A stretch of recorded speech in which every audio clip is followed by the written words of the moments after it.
سلامونه، زه سید شینوار یم او سپینو خبرو ته مو یو وار بیا هرکلی کوم. د افغان طالبانو او پاکستان ترمنځ له 2000 نښتو او کابل کې له 2000 د پاکستاني بمبارونو وروسته د ټینګ شوي 48 ساعته اوربند مراندې سستې ښکاري او د پاکستان صدر اعظم ګواښ کړی دی که طالبان دایمي اوربند غواړي نو زموږ غوښتنې دې ومني او د ټي ټي پي پر ضد د اقدامات وکړي. خو د ټي ټي پي مشر له غږیز پیغام وروسته دا ځل ویډیوي پیغام ورکړی دی چې ګواکې دی د پښتونخوا په خیبر ولسوالۍ کې له خپلو ملګرو سره ژوندی دی او جګړې ته دوام ورکوي. په تیره څو ورځنۍ ګرمه جګړیزه فضا کې خلیلزاد د طالبانو په طرف خو کابل لپاره د امریکا د ماموریت په نوم پاڼې د پاکستان بریدونه د خپلې خاورې د دفاع حق بللی. برعکس بیا د هند خارجه وزارت د طالبانو د موقف ملاتړ کړی، خو قطر او سعودي د سوله ییز حل هڅې کوي چې شاید دوحه کې د طالبانو او اسلام آباد مذاکرات هم پیل شي. تیرو څو ورځو کې ماجرات څه وه؟ پاکستان ولې دومره وپارېده چې کابل کې بریدونه وکړل؟ د جنگ د دوام او د سولې احتمال څومره دی او دغه ګاونډي سره د افغانستان مخ ته پروت راتلونکی به څه وي؟ په همدې اړه مو د طالبانو له سیاستونو آګاه سرچینې او شنونکي سید بلال احمد فاطمي ته بلنه ورکړې ده چې سپینې خبرې راته وکړي. سلیم شه، بخیر راغلی. سلامات اوسئ. بسم الله الرحمن الرحیم. سلامونه احترامات تاسو ته او قدرمنو لیدونکو اوریدونکو. فاطمي صاحب، جنگ په څو ګټه او تاوان د چاو او راتلونکي وضعیت څنګه درته ښکاري؟ ویل کېږي چې سبا ته د طالبانو یو پلاوی او د پاکستان د پوځ یو پلاوی په دوحه کې سره ویني مذاکرات کوي. ګټه او تاوان تاسو د موقفونو نه معلومولی شي. تاسو همداسې خپل په سریزه کې ډېر یو ښه موقف هم تاسو ویلي چې امریکا د دوی برید تایید کړی دی، هندوستان د دوی برید رد کړی دی او سعودي او دوی هغه برید پیسه کې ویلي دي چې باید ممیسته کړي. ګورې درې موقفه دي. ولې درې موقفه دي؟ سره دي چې هندوستان د امریکې ستراتیژیک پارټنر دی او د پاکستان په خلاف امریکې ساتلی دی او د پاکستان جانشین دی په دې منطقه کې. پاکستان به د منځ ځي، په عوض به هندوستان دا سیاست مخکې وړي. اما ولې امریکا په دغه مرحله کې د پاکستان موقف تاییدوي؟ دا هغه موقف دی چې ګوره د اسرائیل پیسه کې امریکې درلوده، هلته اسرائیل چې هر کار کوو تاییدو، دلته چې پاکستان لپاره دی چې دغه کم جنگ چې روان دی دا د امریکې د منافعو جنگ دی چې امریکای غواړي چې پاکستان باید په دې جنگ کې ونښلي، د ده خپه په ده کې بنده شي تر څو پاکستان ووهل شي. دا یعنی د پاکستان هدف دی. دا خبره بله څه شی ورته بهانه شو دې جنگ ته؟ په څه شي دا جنگ راپورته شو؟ ګوره جنگ چې ته کې دا نه ده چې ته به ورته بهانه جوړی، بهانه خپله دوی جوړی. اوس دغه اوس چې دوی راغلل په کابل باندې، بهانه یې څه وکړله؟ وایي نورولي مسعود په کابل کې او په چارهیي عبدالحق کې په سپین لرکروزر کې دی وایي ناستو د خالد محسود سره او د عبیدالله مسعود سره او د یو بل مسعود نوم یې وخت درې تن چې د دې سره دا مونږ ویشته او شاوخوا ورسره 10 تنه نور هم مونږ مړه کړل. اخر سړی نه تنها چې اواز یې راغی، اوس دغه د نن ویډیو هم راغله چې په شمالي وزیرستان کې باره په یخه هوا کې ناست دی، وایي دغلته ناست یم، راځه راسره ګوره. د پاکستان ته موقف ته څه اضرار ورسول؟ یو دا چې د دوی د برید غیر قانوني و د نړیوالو قوانینو خلاف و بنان چې دې کومه بهانه کړې وه چې دغه د ملګرو ملتونو د اووم چپټر یو 50 آرټیکل ځان ته برابر کړي چې د دفاع خودي ده، یعنی د سکیورټي دغه چې زما خطر دی، د نېشنل سکیورټي ته نو ما ځان نه دفاع کړې ده. اکثرا ملکونه دې بهانې نه دغه اکسکیوز نه کار اخلي. نو د دې هغه بهانه هم خدای تعالی ورته وشرمولی، ځکه سړی ژوندی ووته او خپل په خاوره کې ووته. بناهن دې نه معلومیږي چې د معلومات هم غلط و، بهانه هم غلطه و، حمله هم غلطه و. اوس راځو دې د حق بهانه دا وه او هغه هم غلط ووته. نو ولې دوی دا حمله وکړه؟ دا حمله دوی باید کړی وی لپاره دی دا حمله د په امریکا په ګټه کې داسې ده چې هغه پاکستان د افغانستان سره په جنگ کې ښکیل غواړي او پاکستان چې د ایران په جنگ کې د امریکې سره تعهد کړی چې دا بالته مرسته کوي، خو دا به په افغانستان کې ورته لاس ورکوي، اگر چې د نظامي مرستې همکاري په امریکا نه ده ورکړې. ورته ویلي د سیاسي او مانور اجازه درته شته، نظامي مه کوه. اما دې بې اجازې هغه نظامي مانور وکړه او په هغه کې خدای تعالی سخت رقم ته ناکام کړه. هلته یې بهانه غلطه راووتله، دلته چې په دغې باندې حمله وکړه په سپین بولدک او په نورو سیمو کې، هلته الله تعالی د بدې ماتې سره مخ کړه. 40 پوستې خپل د لاسه ورکړلې، 58 نظامیان خپل د لاسه ورکړه، 15 کسه ترې ژوندي ونیول شول او کم از کم 15 نه تر 10 کیلومتره دننه دې خاورې ته زمونږ تاسو د قهرمان ملي اردو ورننوتله او خاوره یې ترې ونیوله چې دې ته مجبور کړه چې اوربند ته لمنه دغه کړله، جولۍ کړله. او چې کله ورته اوربند یې وکړه د یو ځینې اوربند وکړه په بل ځای کې در باندې بیرته برید وکړه چې هلته مات سره مخ شو بیرته اوربند ته دغه وکړه چې دلته مور سره اوربند ومنل شو بیا نو د هوایي برید وکړه. نو د ده لپاره زما په نظر د خپل اعتماد د هر لحاظ نه خراب کړی دی. اوس که تاسو فرضاً دا پوښتنه یې چې دې کې د امریکا مفادات څه دي هغې ته راځو د اوربند په رابطه باندې طالبان بېله ادعا کوي چې ګواکې پاکستان غوښتنه کړې او پاکستان بېله ادعا کوي چې ګواکې طالبانو یې غوښتنه کړې. تاسو د دوی د طالبانو د منځه معلومات ډېر زر رارسېږي ډېر کره معلومات رارسېږي. هغه مجلس چې طالبانو پاکستان سره کړی دی په هغې کې څه ویل شوي؟ ګورئ طالبانو په منځ کې د اوربند ته هیڅوک دغه نه خوشحاله نه و. طالبانو ویل چې اوربند په هیڅ قیمت ورسره نه کوو دلته م وهلی دی او وړاندې ځو او سیمې به ترې نه نیسو. فشار دونه زیات دوی راوړه چې دوی لاړل قطر ته او سعودي ته. د قطر او د سعودي په مخ باندې اسلامي امارت اوربند وکړه او د هغې په مخ باندې دوی دا اوربند ومنه. هغې د دې اوربند نه غلطه استفاده وکړه. سعودي او قطر یې منځته کړل د دوی باندې اوربند ومنه خپل هوایي برید ته راغلل. نو خبره دا ده چې اوربند اسلامي امارت نه غوښتی دی. تر اوسه 3 اوربند د دوی ترمنځ کړي دي او 3 واړه اوربند د پاکستان د خوا نه شوي. دوی مخکې شوي دي اوس دا درېیم روان دی چې قطر کې دی. تاسو ته معلومه ده دا درېیم اوربند چا غوښتی دی؟ جنرال عاصم ملک خپله دغې ته زنګ وهلی دی د حمدالله وثیق ته. حمدالله وثیق د تلیفون نه دی اوچت کړی. نورو ځین ته کوشش کړی نه دی بیا د خپل د نورو ذریعو نه. احمد الله وثیق خو طالبانو کې یو چارواکی دی چې د اولمپیک مشر دی که نه د استخبارات مشر یو احمد الله دی یو د بل دوه وثیقه دي کنه یو د اولمپیک دی یو د استخباراتو دی او د استخباراتو چې دی د استخباراتو وثیق سره دی تماس نیولی هغه تماس نه دی شوی. بیا په یو ذریعه باندې دې ته تلیفون برابر کړی دی. تلیفون چې وثیق صاحب ته وړل شوی دی عذرګزاري ورته کړې ده چې ته دغه او علت یې پوهېږې چې ولې عذرګزارۍ ته راغلي ځکه چې پرون په پېښور کې یو انفجار شوی چې کافي تلفات دوی ته اړولي او په بلوچستان کې هم شوی. د دې دوو تلفاتو دوی ورخطا کړه چې دلته دننه هم وهل کېږم سرحد کې م طالبانو ووهلم د دوستۍ دروازه یې م رانه کړه ټانکونه یې م رانه ویوړل پوستې یې م راته خرابه کړې نفر یې م رانه ژوندي ونیول. نو د دې لارې نه وزر سره وړاندې شول. نو دوی ورته دا وویل چې دا ځلې که ته ناسته کوې دلته به نه کوو د دې یو منځګړي منځ کې چې هغه ضمانت ورکړي ځکه په تا باندې اعتماد نشته. دلته را باندې اوربند کې هلته دې را باندې جهازونه ډرون را لېږي طیارې را لېږي برید را باندې کوي. دا خو ګوره دا د اسرائیلو کار یې شروع کړی دی چې د غزې سره یې شروع کړی و. غزه کې هم د هغې مظلومانو سره ټوپکو شیان نه و. دلته مونږ او تا سره طیاره نشته دی راکټ نشته میزایل نشته دی بېغمه راځي ځکه فضا یې په اختیار کې ده او ځمکني جنګ کې چې ماته خوري هلته د خپو ته پرېوځي وزر کوي چې ما خوشې که چې هغې زه یې خوشې کې دلته پرواز در باندې کوي راځي. او اسلامي امارت ته په دې مرحله کې دا پکار ده چې دوی به د هوا غم وخوري.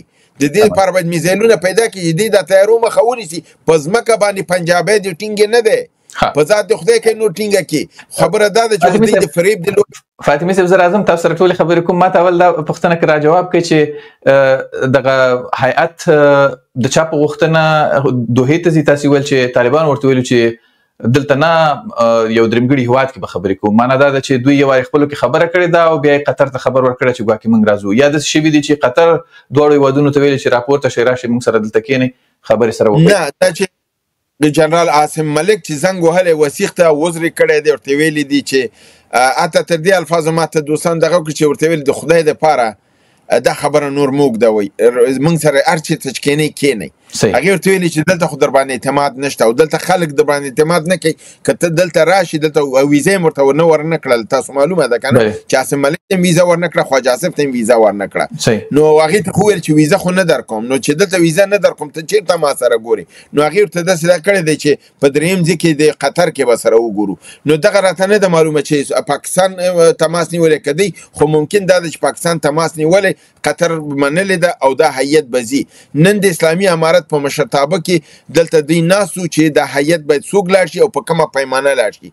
فیصله د دوی دا وشوله چې چون د هغې د خوا نه رئیس د استخباراتو ځي زموږ د خوا نه به هم رئیس د استخباراتو ځي. په ټیټه پیمانه را روان دي په ټیټه پیمانه به ورسره نفر ځي په جګه پیمانه وزیر او دغه معین یا څوک نه ورلیږو. نو کېدی چې وثیق صاحب سره د 2 غړو نورو دی لاړ شي دغې ته. ما دا پوښتنه ډېره وکړله چې آیا په دې کې امیر خان متقي یا فرزند کمبل وزیر شته؟ هغې ویل چې نه، د وزیر په سطحه باندې دا به ښکته سطحه باندې او دی به قطر ته ځي او هلته به په دې مسله هلته په دې باندې هغې دغه و چې دا اوربند به مطمئنه اوربند به نه وي په دې چې هغې ویلې چې کوم شی دی غواړي هغه امکان پذیر نه دی. ځکه چې د پاکستان غوښتنې درنه کوم چې څه شی غواړي. تاسې ورته وختي اشاره وکړه چې طالبان د هوایي تجهیزاتو یا تسلیحاتو یا د امکاناتو غم نور وخوري. پاکستان په دې ورځو کې دا چې هممهاله په طالبانو باندې فشارونه راوړي، امریکا سره ناستې پاستې کوي، نظامی فشار ترڅنګ چې د هوایي بریدونه ډیر زیات کاروي، یعنی فکر اوس خلک کوي چې ګواکې د پاکستان لاس یوازې په هوایي بریدونو کې بر دی. طالبانو په دې مقابل کې تاسو ته ویلي دي چې د نظامی دغې ترڅنګ کوم سیاسي پرمختګونه یا اقدامات د دوی په ضد باندې تر لاس لاندې نیولي دي، دوی نه دي اورېدلي؟ د سیاسي اقدامات دا دي چې دوی په دې فکر کې لویدلي دي چې موږ باید د خپل دفاعي هوایي سیستم دغه کو. فکر کوم چې ډیر زیات امید چې دی او تعهد او وعده ورسره شوې ده، هغه هند نه شوې ده. هند ورته ډیر تر دې پیمانې پورې ویلي دي چې اته که زموږ عسکرو ته هم ضرورت وي نو دغه خو هند خو پروا د پاکستان نه لري او د هر لارې نه چې مخې ته راځي. نو هغې ویل چې یعنې او هغې ته معلومه ده چې افغانان پردي عسکر خپل په خاوره نه مني. دا خو ممکنه نه ده چې موږ د امریکا عسکر په ګوانټانامو کې نه منو، په دغې کې بګرام کې وبخئ، نو موږ څنګه د هندوستان مګم دا ممکنه ده چې هندوستان سره 2 موافقې وشي. ځکه چې کومه ورځ باندې چې متقي په هندوستان کې و او دوی برید وکړه په کابل باندې، کوم ناسته چې د جي شنکر او د متقي ترمنځ هغه لوی اجنډا نه درلوده، اجنډا ډیره محدوده وه. په مجرد د حمله چې وشوله د دوی دویمې ناستې اجنډا مکمل بدله شوه. هلته هندوستان دا افر دوی ته وکړه چې وروره ګوره خاوره د حملې لاندې ده، دښمن ستا او زما دښمن شریک دی، که ته دې ته دښمن وی ځکه په خاوره د حمله کوي او ته ځان ته افغان وی، نو زه حاضر یم چې تا سره په ډیره پیمانه کې مخکې لاړ شم. یعنې رسمیت پیژندنه خو پرېږده، سفارت خو پرېږده، زه حاضر یم تا سره ډیر مخکې لاړ شم، یعنی امنیتي قرارداد خواته لاړ شم. زه تا سره حاضر یم چې خپل نظامی تسلیحاتو دا در سره کومک وکم، زه حاضر یم تا سره ډیر څه وکم، خو خبره دا ده چې ته د خپل دریځ معلوم کا. اوس به اسلامي امارت فکر کوم که متقي راغلی او وطن کې دا خبره دلته دی ته کړي چې دا طرف خو تر ډیر حده مخکې ځي. د استاد تاسو پوښتنې جواب دا دی چې امکانات د ده شته چې د افغانستان سره دفاعي د میزایلونو او د ډیرو وسایلو د هندوستان د خوانه کومک وشي.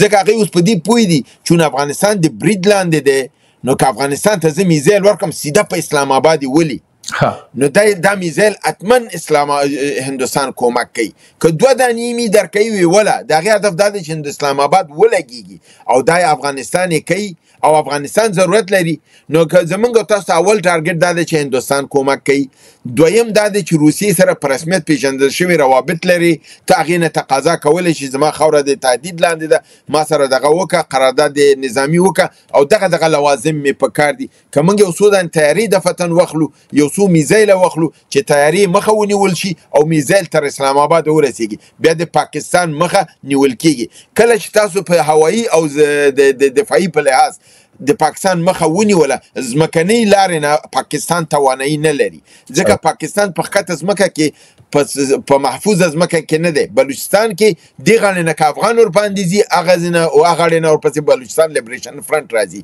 په خیبر پښتونخوا کې که دې غاړې نه افغان پی ورځي، هلته ورباندې TTP راځي. نو پاکستان لپاره دا جنګ بیا اسانه نه دی، بیلي او نفر هم وژل کېږي، پوستې وهل کېږي، ټانک و توپ د وسلې ته اخیستل کېږي. د هغې یوازینۍ کامیابي برتري څه شي کې ده؟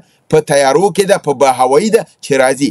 اگر چې هغې کې اسلامي امارت نن یو کار نه کمال نه کار اخیستی چې معلوم نه ده، ما ته هم یو زنګ راغی، ما ته ویلي چې دا ډرون تیارې د کوم ځای نه کړي. ما ورته ویل ورور دا خو هغه غټې ډرون نه دي چې ته ورته خوشحاله، دا خو د کامرو ډرون دي، واړه ډرون دي، دا خو هر ځای کې اویلیبل دي، دا خو پرسنل یو نفر هم اخیستی شي.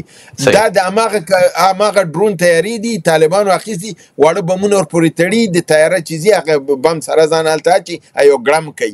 نو هغه ډېر غټ ډرون نه دي، هغه ډرون نه دي چې موږ تاسو په افغانستان چې راځي یا د ترکیې ډرون چې دی یا د ایراني، هغه ډرون نه دي. دا سمه ده. فاطمه صاحب تاسو هم لږه اشاره ورته وکړه چې طالبان پاکستان غوښتنې لري.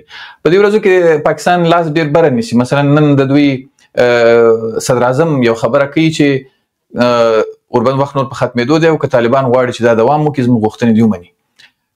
ملا فضل الرحمن هم وایي چې طالبانو د پاکستان ټولې غوښتنې منلې وې چې ماته یې کړې وې، خو دا غوښتنې عام ولس ته نه ویل کېږي. تاسو شاید پوهیږئ چې پاکستان له طالبانو نه څه غوښتنې لري په دې وخت کې؟ ګورئ، مولانا فضل الرحمن چې د کوم غوښتنو خبرې کوي هغه بلې دي او چې شهباز شریف د کوم غوښتنو پوښتنه کوي هغه بالکل بلې دي. د مولانا فضل الرحمن غوښتنو کې د ټي ټي پی او د امارت اسلامي غوښتنې شامل دي، اما د شهباز شریف په غوښتنو کې صرف د آی اس آی غوښتنې دي او د اردو په غوښتنې دي، نور نه سیاسي غوښتنې پکې شته ده او نه د مصالحت غوښتنې پکې شته، ځکه خو قابل د قبول نه دي. مولانا فضل الرحمن چې کوم خبرې کړې وي هغه دا چې امارت اسلامي ورته دا ویلي چې منګه د دې ځینه کوم مهاجر چې دلته د جمهوریت په وخت کې راغلي دا موږ په جبر باندې ایستلی نه شو، دا که زی خپل پر رضا باندې به ځي، د پاکستان حکومت دی راضي کولی شي د کې موږ ممانعت نه لرو. که تاسو د ټي ټي پی سره کوم صلح کیږي افغانستان پکې مداخله نه لري، تاسو کولی شي چې ورسره دا کوي، که زموږ د خوا نه کوم فسیلیټیشن کیږي تسلیحات کیږي سهولت هغه به موږ درته ورکوو. د دې د خوا نه ګوره په دې ترتیب خبرې کیږي د ملایانو په لیوال. اما د آی اس آی د خوا نه چې کوم پیشنهادات دي هغه چې تاسو یې وختم ودرېږي، هغه تاته وایي چې ته خارجه پالیسي د آزاده نه لري، ته به د هند سره اصلا روابط نه ساتي، د چینایانو نه د واخان کوریډور به نه غواړي، ته به خپل تجارت چې کوې د بل مملکت د لارې نه به کوې، زما د لارې نه به کوې، ته به خارجه ممالکو سره چې روابط ساتي ابه زما په ترو کېږي، زما په اجازه به کېږي. امریکا به کابل کې ملاقات نه کوي، په اسلام آباد کې ته ماته من حیث د افغان ووایه چې د مرګ د قبول دی که دا شرایط د قبول دي. ماته د داسې یو افغان زه هر یو نه دا سوال کوم چې د پاکستان د دې شرایطو مقابل کې تا ته دا وشي که افغان اوسي، نه دا د وطن فروشانو غوندې چې په اسلام آباد کې وو چې دا اوس هم وایي چې اسلام آباد د لاړ شي بمبار دی وکړي دا ملت د تباه کی، خو زمونږ لپاره د قدرت راوړي، دا هغه افغانان نه دي. زه د 40 میلیونه د دې خاورې بچوي ته مخ راړم. آیا تاسو داسې شرایط منئ چې تاسو لاس خپې د پاکستان وتړي؟ حتی تر دې شرط دی چې دا کوم اصلاحات د امریکای نه ماخذ ده یا ماته راکا یا بیرته امریکای ته ورکړه، دا به ته نه ساتي. دا هماغه شرط دی چې اسرائیل سوریه ته وړاندې کړي چې ته به اسلحه نه ساتي، ته به دفاع هوایي نه ساتي، ته به تیارې نه ساتي، ته میزایل نه ساتلی، ته به لاس تړلې سوریه به یې زما مقابل کې چې اسرائیل چې څه غواړي. نو دا لوبه خو ګوره دا نشي کېدلی، دا افغانان دي، دا چې تش لاس همي دا د غزې د بچو نه که زیات نه دي کم هم نه دي، که هغه په تش لاس 2 میلیونه انسانان جنگیدي شي، دا 40 میلیونه دی غاړه دي او 45 میلیونه هغه غاړه دي، دا به جنگيږي لپاره دي چې دا غوښتنې نامشروع غوښتنې دي. افغانستان امریکای ته تن نه ورکوي، روس ته تن نه ورکوي، بیا پاکستان غلام د تورپوستي ته راځي کینی چې ته ماته چې څه وایې څه زه به دا منم، زما خارجه پالیسی به ته تعینه، زما اقتصاد به ته تعینه، زما به تعلیم نه، زما به صحت نه، زما به ترقی نه، زما به پرمختیا نه، زما به پرمختګ نه، او زه به تا ته محتاج یم چې کله دروازه خلاصوي ما ته به ټماټر او ډوډۍ او دا به راکوې چې کله یې راباندې بندې زما شاته. دا خو د حیواناتو ژوند دی چې دی غواړي. د ده لپاره نن ته ګورې چې هر وګړی د پاکستان په مقابل کې ولاړ دی. دا کوم غوښتنه چې شهباز شریف ده چې زمونږ یا غوښتنې ومنئ، دا غوښتنه دې ونه منم، ته څه شي کولی شي؟ ستا دا زور څه دی؟ همدغه د زور دی چې همدا اوس میدان کې دی چې وزر خو تا کړی دی چې راشه مصالحات وکړه. دا خو د اسلامي امارت ضعف دی، نظامي ضعف دی چې د نیول شوي پوستې بیرته ور وسپارلې. وګوره ورسره اوربند وکړه خو پوستې خو ورته مه سپاره که نه. دا پوستې زما همدا غږ دی ستاسو د چینل نه په اسلامي امارت. نن مې په 3 نورو برنامو کې هم دا غږ پې کړی چې و د خدای دپاره دا نظامي تکتیک د لحاظ نه چې ته مصالحه کوې، معنی دا نه ده چې پوستې سپارې. تا په هغې باندې شهیدان ورکړي، تا پې قرباني ورکړي، پوستې تېنه وساته تر څو چې په هغه ستا په مقابل کې هما پوسته چې د اوس پر بیرته استعمالوي. او د اسلامي امارت دا کار وکړه، قربانیان یې پې ورکړې، خلک یې پې شهیدان کړل، 41 پوستې ترې ونیولې چې اوربند یې وکړه پوستې ور وسپارلې. بیا بیرته چې حمله وکړه بیا یې ترېنه ونیولې. نو زما هیله دا ده چې افغانان په خود راشي. 2-3 سټیپونه پکار دي. یو پوستې باید ونه سپارل شي، بل دا دی چې څومره خاوره ترېنه افغانان نیسي دا باید بیرته مخالفینو ته وسپارل شي. ټي ټي پی ته باید وسپارل شي، بیلې ته وسپارل شي، مخالف ته نه حکومت د پاکستان ته د هغې باندې اعتماد نه دی پکار. نه خو چې دوی پرې دي هغوی دې پرې راشي ویې دې نیسي، نو څه ضرور چې دوی یا چاته سپاري یا نه سپاري، هغه هم بړستنې اچولي په ځان باندې، هلته وایي چې هلته فعالیت کوو هلته بیا نه ښکاري. نه فعالیت خو ښه روان دی بالکل دی. د همدغه ورځ کې نه ګورې دا اوس چې ما تاسو ویلي چې عاصم مالک ورخطا شوی، خو دا د 2 انفجاراتو نه شوی، یو پېښور کې یو بلوچستان کې، خو دا خو همدې خلکو کړی دی. دوی کوي خو دې ته باید دوی دعوت ورکړي چې راشه دا واخله، پاکستان ته باید ونه سپاري. دې چې کله پاکستان ته سپاري نو مخالف بیچاره څنګه راشي؟ بالکل هغه څنګه راشي؟ نه هغې ته به ته دا چانس نه ورکړې، ته به پاکستان ته وایې زه هم نه ساتم، تا ته هم نه در کوم، زه ملکی وګړو ته ورکوم، د ملکی وګړو په نامه باندې دي هماغه مخالفینو ټي ټي پی ته دې وسپاري. صحیح. فاطمي صاحب زه غواړم تاسو نه لږ پوه شم، تاسو خو نړیوالې چارې هم ډېرې څارئ، لوبه څه ده؟ مسله څه شی ده؟ هند د طالبانو ملاتړ کوي، امریکا د پاکستان ملاتړ کوي، ایران په اندېښنه کې دی، روسیه په اندېښنه کې ده، چین په اندېښنه کې ده. امریکا سره د پاکستان د اړیکو خوږېدو نه وروسته پاکستان په طالبانو باندې رسنۍ هم راخوشي کړي دي، ملایان او فتوی هم پرې راخوشي کړي دي، یو شمېر افغان سیاسي فعالان هم پرې راخوشي کړي، تاسو ورته اشاره وکړه، او نظامیان ټول سره یو ځای راخوشي دي. څه لوبه ده؟ څه نوې سناریو ده؟ ډېره ښه پوښتنه ده، ښه په حوصله ورته غوږ شئ. زه به درته ویم چې چین ولې ورخطا دی، هند څه لوبه کوي، امریکا څه لوبه کوي، سیمه کې څه لوبه ده. دا به زه درته ټول داسې هغه لب و لعب به کېدم چې د خلک په اسانه لوبه په سیمه کې دا ده چې پاکستان دا فکر کوي چې زه د ایران په لوبه کې د پاک امریکای سره کومک کوم چې د ایران حکومت را وپرځول شي او هلته د اسرائیل او د ایران پلان کامیاب شي. چون امریکا هلته نیاز لري پاکستان ته، پاکستان دغه 3 ځلې چې عاصم منیر لاړ امریکای ته، اول د جون کې، بیا جولای کې، بیا اګست کې 3 لیدنې، په ټوله کې کوشش دا و چې موږ ته په افغانستان کې لږ بره لاس راکوي. هغې ورته وویلې چې هارډویر یعنی نظامي اجازه نشته، سافټویر یعنی سیاسي اجازه شته، زه لاړ شي او کنفرانس وکړه. سپټمبر په اوله کې تاسو واورېدل چې ویلې کنفرانس کوو، بیا هغه چینایانو پې بند که، چینایانو په درخواست باندې بند شوی و، بیا په 29 تاریخ باندې وکړه چې هغه ناسته وه. خو دا ما په هماغه وخت کې ویلو چې دې خو د سافټویر اجازه اخیسته د سیاسي، خو دا به نظامي مانور کوي، او تاسو وکړه چې نظامي مانور یې وکړه. او دا د هغې موقع نه چې اوس امریکې ورته ورکړې ده، چون امریکا دې ته ضرورت لري په ایران کې، دی غواړي د هغې موقع نه په افغانستان کې استفاده وکړي او په زوره ځان ته د خپل ځای پیدا کړي. امریکا ولې دا جنګ غواړي؟ ځکه چې دا پیشبیني ما په سر د نوي کال کې کړې وه چې 2015 کال به د افغانستان او د امریکې، د افغانستان او د پاکستان د جنگ کال دی. دا خبره ما په سر د اول جنوري کې د نوي کال په حساب کړې وه. نو دا د اوس تاسو ګوري چې جنگ دی. ولې دا خبر ما کړې وه؟ هلته ما نه سوال شوی چې ولې دا جنگ خیر امریکا غواړي؟ مالې په دې غواړي چې دا د امریکې نیاز دی دې جنگ ته، نیاز یې د څه لحاظ نه دی. اوس چې تاسو ته وایم د چین جواب هم لاسته درځي، د هندوستان هم درځي. د دې کې د امریکې نیاز دا دی چې امریکا غواړي چې پاکستان په دې جنگ کې ونښلي په دې سیمه کې افغانستان سره. په دې پوهېږي چې افغانستان خلک داسې دي لکه غومبسه چې تر هغې پورې خپل کار یې نه کړي پرېږدي دی نه، که څه ورسره وکړو به دې ته دی. او دا تجربه اوس هغې لري چې دا یوازینی قوم دی چې دا کار کولی شي. نو پاکستان راکاږي دلته، کله چې پاکستان دلته په جنگ کې ونښلېږي، دا تضعیفه کېږي، دا تسلیحاتو ته ضرورت پیدا کوي، پیسو ته، د امریکې ته منډه وایي. نو امریکا په دې باندې 2 کاره کوي، یو ورته وایي چې اتم نه به دې تېر شي، دویم دا دی چې د سیپاک ون بیلټ روډ نه به تېر شي، چین مین به دلته کار نه کوي. دا د امریکې شرطونه دي. اتم بم نه به دې تېرېږي، کومک در سره کوم، او د چینایانو رخصتایي به د سیمې نه دلته به ون بیلټ روډ به راته نه جوړی، کومک مرسته در سره کوم. که مرسته که دا کار نشي کولی، دلته به بس خپه دې اوس بنده د خوره ډغرې، او ښه پوهېږي چې په دې ډغرو کې خپه ورته ماتېږي.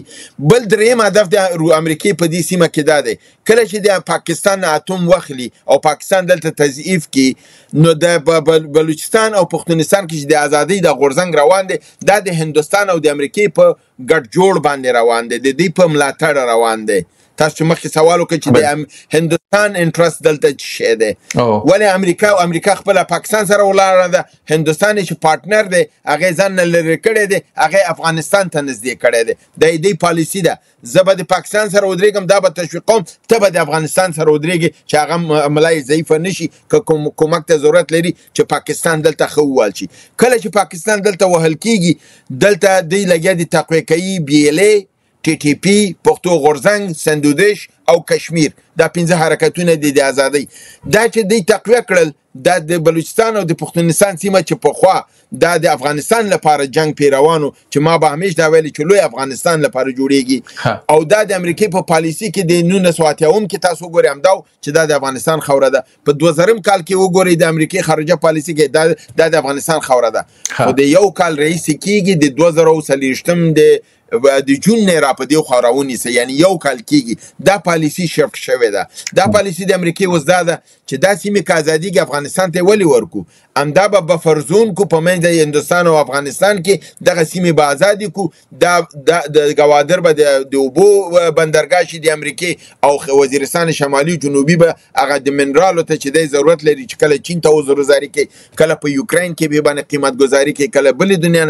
دا ټول موجود دي په وزیرستان شمالي جنوبي کې او پنجاب لګیا دی هغه وړي نو یو خو به دا دی چې د چین ملا به ماته شي کمربند ون بل به د منځلار شي بل د اسرائیل تقاضا به پوره شي چې اتم د پاکستان د لاس نه ورته واخیستل شي دریم دا دی چې دلته یو بفرزون به جوړ شي امریکا به خپل پایګاه دلته جوړه کی او دلته به د دې د منرالونو چې د امریکای لاس او البته د افغانستان حکومت چې د خپل حکومت کې په بودريږي هندستان سره به خې اړیکی خپل اړیکی به جوړ کی دا جنگ په دغه مفهوم سره په دغه بنیاد سره روان دي خو د پاکستان خیال دا دی چې امریکا به په ایران کې مانه استفاده کوي زبالته زبدلته افغانستان کې نظام بدل کم خپل کسب کینوم دا بزما په ګټه شي جنگ بزما په خواته نه راځي زبې دی جنگ نه وزم د دې نظر دا دی خو د هغه خوا نظر دا دی چې پاکستان به بنديږي وهل کیږي به او د سیمه به تیر اخیستل ګڼ فاکټونه خو تحلیل وستاسي درناوی لرورته داري چې په طالبانو باندې د پاکستان د کډوالو د شړلو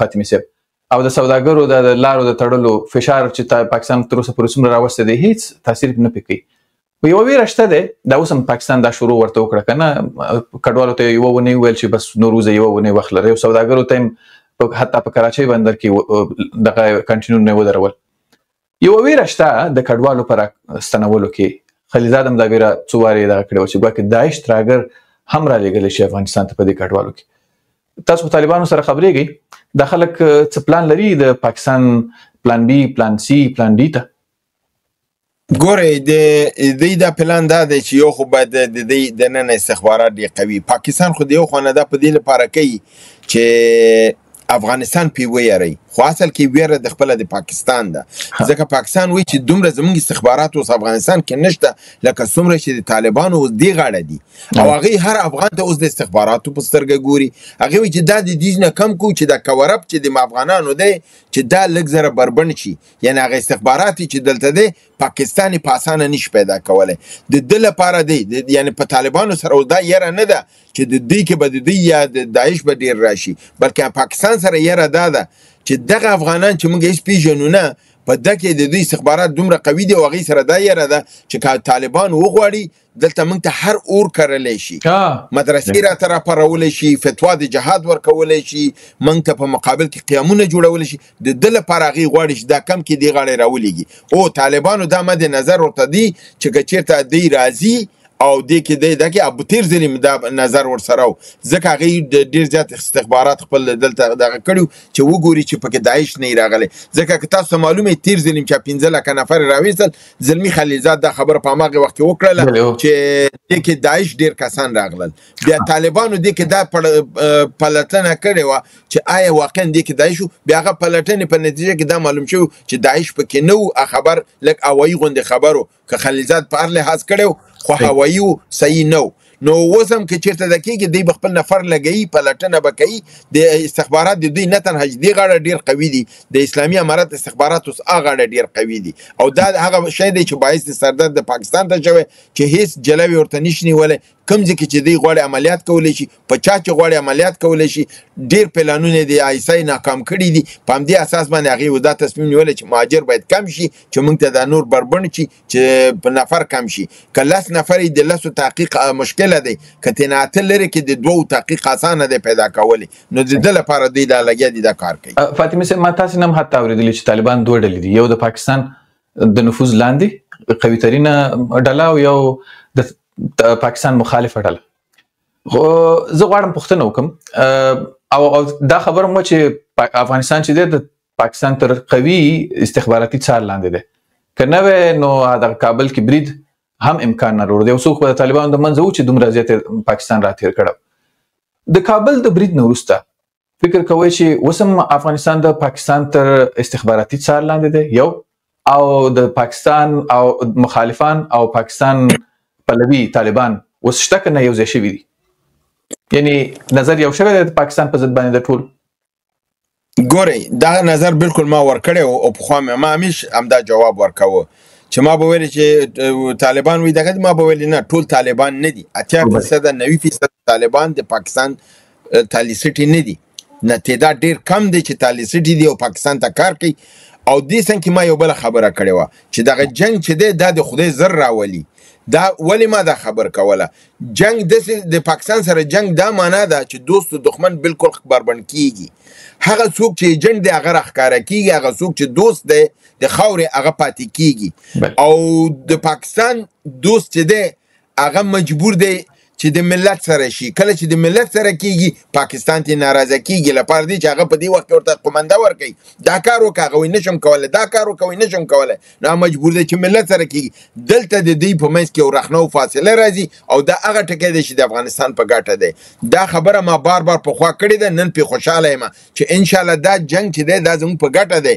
دا جنگ چې څومره دوام کوي د پاکستان تالی سټي خپې کمیږي ځکه چې دی هغې ته نه سروس غواړي، دا سروس ورکولی نه شي. هغه ورته وایي چې خط کار چې نه د وخت په کار خپل ځان نه لري کوي چې لري کوي هغه مجبور دی د ملت په صف کې ځان دغه کړي چې دې صف ته راځي د پاکستان نه اړیکې قطع کېږي، افغانستان د پاکستان د لاس او د ګریوان نه خلاصېږي.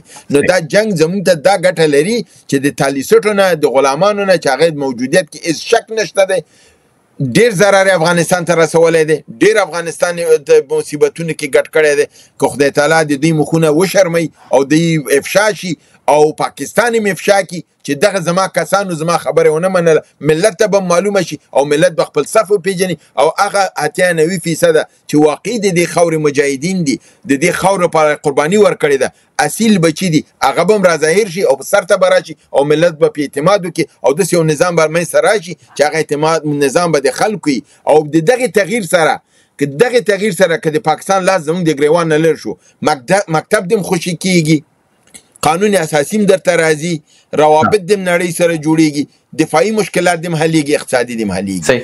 یو ځلې دغه لاس زموږ د ګریوان نه وځي، دغه لاس په دې رقم سره وځي چې موږ دغه جنګ دا جنګ ځکه زه چې همیش وایم چې پاکستان وایي چې پرون خواجه آصف ویلې که دغه شو موږ مجبور یو د ځمکې خوا نه به ننوځو تر کابله. مالې الله دې راوله تا دې الله راولي زه بیا وګورم ته وځې څنګه. ولې زه دا خبره کوم ځکه زه په دې پوهېږم چې دا ملت د دښمن چې دلته راننوځي ژوندی ترې وتی نه شي او دا د هغه جنګ دی چې دا زما او ستا د بقا او د حیات ژوند دی. د ده لپاره ما او تا ته دا لازمي ده. بعضې وخت کې جنګ د تباهي د ټولنو ته بنسټ کېږي، بعضې وخت کې جنګ د نوې ټولنې د جوړنې بنسټ کېږي. ما او تا ته دا جنګ حیاتي دی، دا ژوند د ژوندون جنگ دی، دا لازمي دی چې موږ د پاکستان سره دا باید وکړو. دا د 40 کالو دا لاس چې د ګریوان کې دی دا باید وباسو او موږ خپل هویت خپل اصلیت خپل مقام پیدا کړو چې بیا زه د هندوستان سره کینم، که زه د روس سره کینم، که زه د امریکې سره کینم، که چین سره کینم، دې کې به د چا غرض نه. او یو بل سبق به هم نړۍ ته لاړ شي، هغه دا دی چې اوس هم تللی دی چې دا خلک نه تنها چې د لوی قدرتونو سره جنګېږي بلکې هر هغه ګاونډ کې چې څوک د دې خاورې ته کږي وګوري دا ورته متحد ملت دی، متحد دی. او د هغې خلکو چې ویلې دا ملت نه دی په دې ورځو کې ورته ثابته شوه. دغه نن ما سره څومره پیغامونه دي د هزاره ورونو، د ازبکو، د قندوز نه، د مزار نه چې همدا یې ویلي که جان و سرم فدای وطنم، دا یې راته لیکلي دي او ویلي دي چې ما ته دا مهم نه دی چې زما قمندان طالب دی او که څوک دی، اوس زما دښمن پاکستان دی او زه په مقابل کې به ورکړم. دا دی د افغانستان د خلکو د وحدت او د یو ولې لپاره یو بهترینه لاره ده. انشاءالله دا موږ ته ګټه لري، نو ضرر به یې موسي، خلک به هم پکې جوړېږي خو فایده یې وروسته ډېره زیاته ده. تاسې د خلکو د یووالي خبر وکړه، واقعا دا واقعیت دی چې افغان ولس فوق العاده زیات یووالی وښوده د پاکستان د برید په وړاندې طالبانو سره، خوشحالي وښوده. بله ورځ یو ټوکه دې پکې چا کوم سپین کس دی د طالبانو مخې ته د ډول سره اتڼ کوي، نو چا وویل چې دا طالبانو ته خوشحاله دی ګوره داد ورکوي او د دوی په بریا خوشحاله دی. بل سړي ټوکه وکړه ویله چې دوی ته خوشاله یا نه څو کاله پسې د ډول غږ شاید اورېدلی.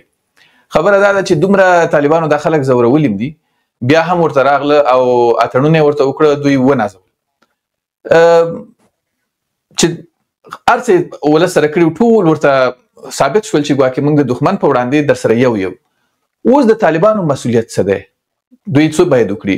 ولس سره څه مهرباني باید وکړي؟ کور دننه سیاست تغیر راولي. د ولس سره د دې تغییر باید دی چې دی اوس ورو ورو هغه د نړۍ ته موځي.